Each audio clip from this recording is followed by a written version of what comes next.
For me, an essential film is a film that has some value beyond just being seen once and kind of quickly forgotten. Either the stars, the director, the combination of all of those. It's a movie that lives with you for a long time. I agree with you, but in addition to that, I think an essential film is something that is essential for your understanding of film itself and for the history of film. Cat, I ain't running no dude ranch for misfits and unemployables. Now you keep him away from me. Where are you gonna go now, kid? Miss Ballou, you paid me $50. I aim to stay and earn it.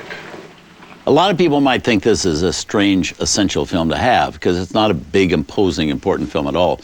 But I think it's rather essential for a couple of reasons. Number one is Lee Marvin's performance, which is terse, as they would say. Academy Award-winning performance. Besides, it's just a terrific comedic performance from somebody you don't expect that from. And also, I think it's great to see Jane Fonda early in her career because later she has done such interesting work in so many important dramatic films. And this is a very kind of light, jaunty movie showing Jane Fonda at the very beginning of her career. And it's a very entertaining movie to see. A lot of women, when they're young and they're at their best, shall we say, they present themselves in a more sexualized way. And you see Jane Fonda from this period in Barbarella and her early films where she was a little more sexed up, shall we say, in her performances and the roles she played. And then once these women start getting nominated for Oscars, they button every button. And they button it all the way up to the chin, and you never see them go that way again. They just don't want to deal with it. That's a good point. They really feel that it is exploitative to a degree, but they all go along with it because that's what the role demands. It's kind of a sexual component to the film. Sir Harry Percival, I presume? Really? Oh, roughing it on the frontier, what? Delightful. Oh, you like our wide open spaces. The other question I have for you is that when you have Stubby Kaye and the great Nat King Cole doing their bits in this film, does that qualify this as a musical? Is this a musical? Well, it doesn't really to me. I mean, they're kind of like a Greek chorus in this, and it's entertaining, and that's what makes it so jaunty and fun, is that they're there just strumming, guitars and singing these little folk ditties and telling the story of Cat Ballou. They're more musical narrators. Yeah, so they're narrators, but it's I would say no more. It's a comedy western. And Lee Marvin, one reason he was so effective in this is we always knew him as a very dramatic actor and really tough guy parts. He did so many films that were interesting films. I mean, not just like Point Blank is one of my favorite films with Carol O'Connor, that bizarre cast and that very kind of astringent drama that they have, very little dialogue.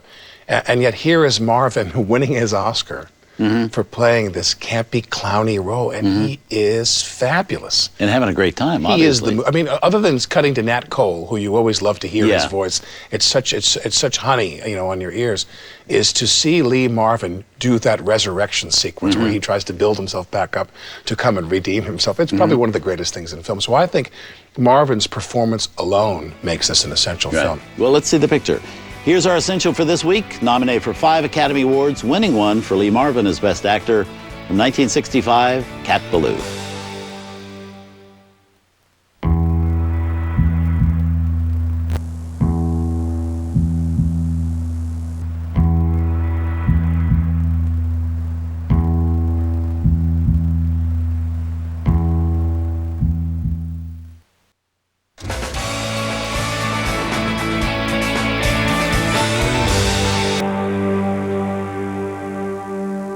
One of the other fun things about this movie is that the music is by Frank Duvall, who, if you're from my generation, and we talk about these discrepancies here, I grew up, and Frank Duvall was simply Duvall, and his screen credit was Music by Duvall. Yes. When you would watch these old 60s sitcoms like Family Affair with Brian Keith and Sebastian Cabot.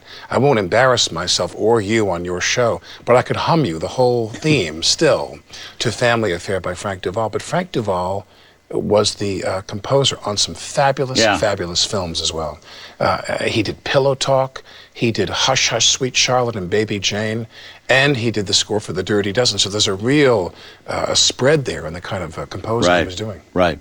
Never quite got credit for that, I don't think. I don't think mean, he's you don't think of remembered. him as one of the great ones like Henry Mancini and Max Steiner and some of those other Maybe if he'd guys. stayed Frank Duvall, he might have gotten the well, credit I he remember deserved. him being billed as Frank Duvall. I don't quite know when music by Duvall became part of the package. I'm glad I didn't do that. I thought about changing my name to just, Alec, like Cher. That's an idea. Now, listen, one thing I love about this movie is it runs, 97 minutes or something? It's short and jaunty. That's one of my bugaboos about movies today is it runs so long. And this kind of told its story in 90 minutes, hour and a half, and that was it. Short and jaunty and had a great script.